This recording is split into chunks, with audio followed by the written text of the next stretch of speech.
it's Ashley and welcome back to my channel. Today I'm doing my freshman college experience video. A lot of y'all have been missing my college content after school ended. I kind of just took like a break from college content because I just needed a break to like refresh my mind and just not think about school. So this video is coming like a little late than it should have been because it's like mid-June now. I ended beginning of May, but it's okay, it's better late than never. But a lot of y'all really liked my first semester experience video, so here I am with my full freshman year experience video of like, did anything change, have my feelings changed, and whatnot. So let's get into the video. Second semester really killed me because I was taking 16 hours and I was doubling up on my sciences. I intend to be a chemical engineering major, and I thought about like the classes. I knew for sure I needed to take physics. For sure, because that's important for my ETAM, which ETAM is intro to a major for Texas A&M. I don't know how other colleges do, but specifically for A&M, we do ETAM. Typically, you do ETAM at the second semester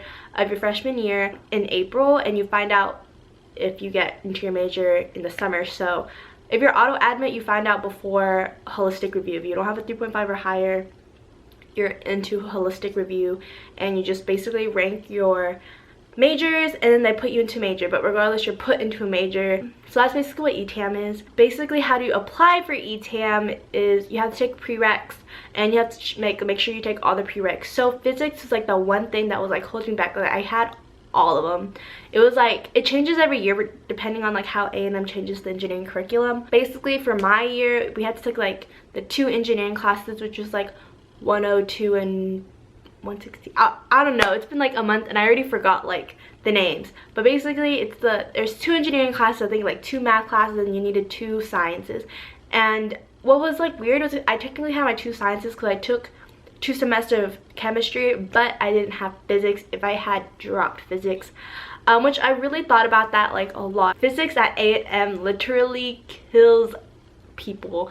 Like the professor, the department is just super bad. The professor I had was like in the middle of like all the professors, so it was the best shot I had. I don't remember if I talked about first semester or not, whether about me having a late class, and I said I wasn't gonna have a late class again.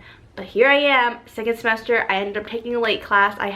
Class ended at like 7. Class started around like 5:30, 5:45. I think that was the reason why I struggled so much in chemistry that first semester, was because it was a late class. I was tired by then and I zoned out.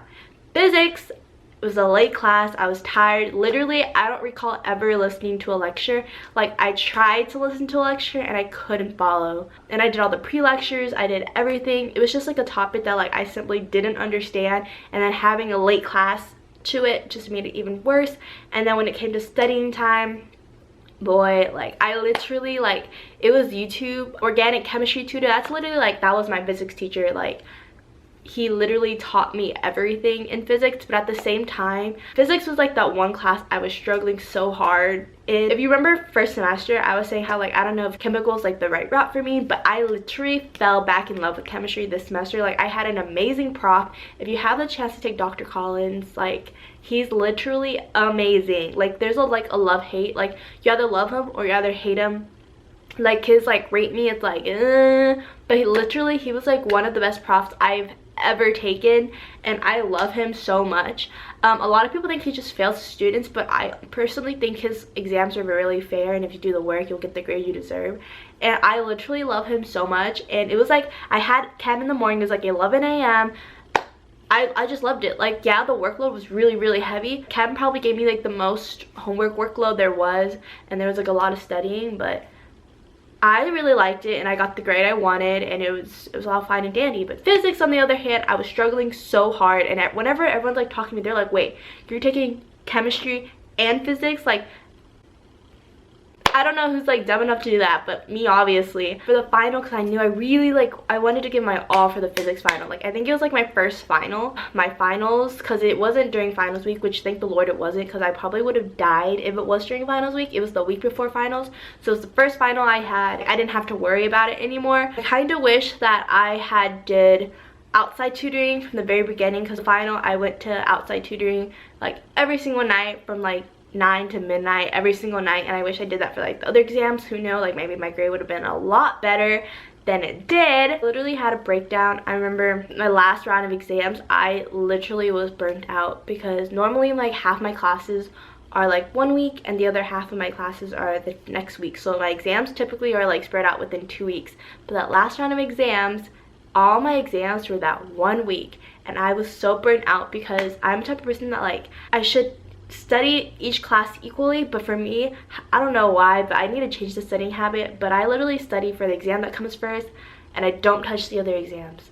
I literally like, one exam's done, okay, that's when I start for the next exam, and then when that exam's done, I study for the next one, which I shouldn't do. And I remember this one night after, I think a review session, I was talking to like a friend, and then like I was literally breaking down because I literally was telling how stupid I felt about like physics and my classes. I was just like, I feel so stupid compared to everyone. And honestly, like I said, you can't compare people. As hard as physics is, people are doing super well in physics. That's because they already had a background in physics. I know some people that were like retaking physics, even though they had the AP credit, just for like a GPA booster. That made me feel so stupid and insecure, and that's like something I struggle with, is insecurities around other people. And I've learned to like just chill out and stop like comparing myself to others. Not that I'm not trying, you know, like I'm trying so hard. It's just we all come from different backgrounds, and that's what I've learned this whole year. Like we all come from different backgrounds, but at the end of the day, we're at the same school, we're getting the same degrees. And for those people that are like aiming for 4.0s and like all A's, sometimes that can be a disadvantage from a person with 3.0 versus a 4.0. If you have a 4.0 and all you do is study, it's not worth it. When you have a 3.0, you have a social life, and you have extracurriculars. People would want more well-rounded person rather than a person with a 4.0 who just studies, you know. And like we're at the age where it's like, enjoy yourself. You're not going to be young like this, and just like be free with your life. Like these 4 years, like it's literally your time to grow as a person, and just to like bury yourself in books, just is it worth it, you know? So that's just kind of like my mentality. So yeah, so I've come to realize every semester I'm always gonna have a class that's like gonna be super hard, and it's gonna like make me like, oh my god, like I really need to pass this.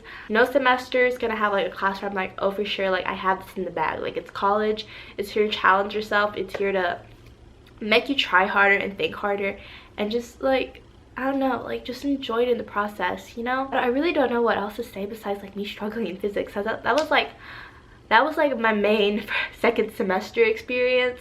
I don't know, I realized you really like value sleep. Let's stray away from like academic wise, and let's go to like the social aspect of this. I made a ton of friends second semester. Not a ton of friends, but like a good amount of friends that were like finally like in my, not my major, but like in engineering. Because first semester of college I joined a sorority, if you didn't know, but a lot of them weren't in my major. So I was hanging out with people that weren't in my major, and I wasn't getting help from people that was taking the same classes as me. Like I had like one friend that was like taking like a few classes the same as me. And second semester I started talking to like more people in my class. That led me to meeting other people, that led me to other people, and I just made like friends that I could study with, which helped me a lot. Because first semester I was pretty much my own. I didn't really study with people that could help me.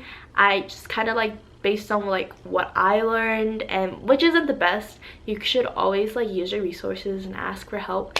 And that's what I did second semester. Like I had friends that helped me when I was so confused.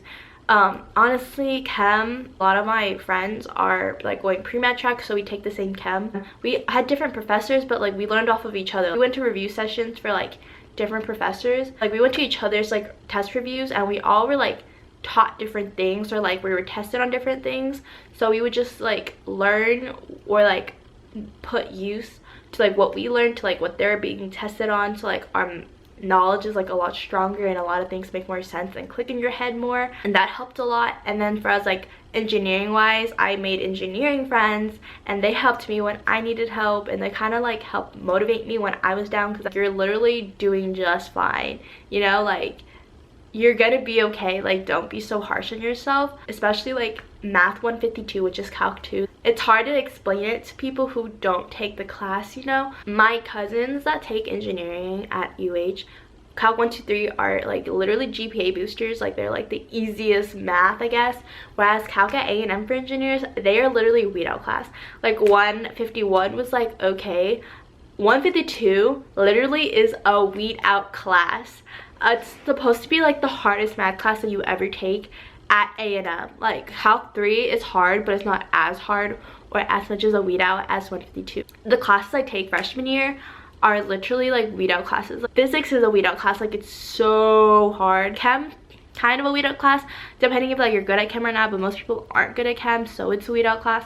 A lot of the classes are weed out classes, especially math 152. I've talked to people where it's like I literally have all my credits. They took it at HTC or in high school, and they're like, yeah, like they took calc up to calc 3. They retook math 151, which is calc 1 at A&M. They said it's literally the hardest math class I've ever taken, and they've already learned all the way up to calc 3.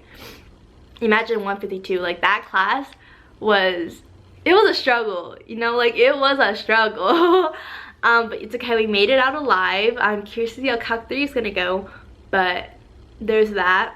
But I really recommend like asking for help, because literally at the end of the day, like they are literally your moral support system. And it's nice to know like people around you are like, if you make friends with them, you understand that like people around you are literally going through the same thing. Like from the outside you're like, wow, they're so smart, but when you talk to them and they start talking to you, it's like they're literally like human, you know, like they're not a super genius. Like they're going through the same struggle as you, they're gonna have the same problem as you, and like you might be stronger in one area and they might be stronger in one area, and y'all help each other out, and it's like a good old time, you know. Okay guys, so that's the end of the video. I kind of hit a roadblock on like what to say in this video, because I literally like kind of just turned on my camera and started talking about my experience, but really the only thing that stood out was like me struggling in my classes, which is like a no-brainer because all of us are gonna struggle. But I'm sure like I want to say anything else, like they will come up for sure in like my future college videos, because they all kind of like connect with each other, I guess. So everything's gonna come up eventually if I didn't like say anything in this video. If you have any questions, you can go ahead and leave the questions up below, DM me. So I really hope this video makes sense and helped you out in some sense. So if you guys enjoyed this video, and I'll talk to you guys in the next video. Bye guys.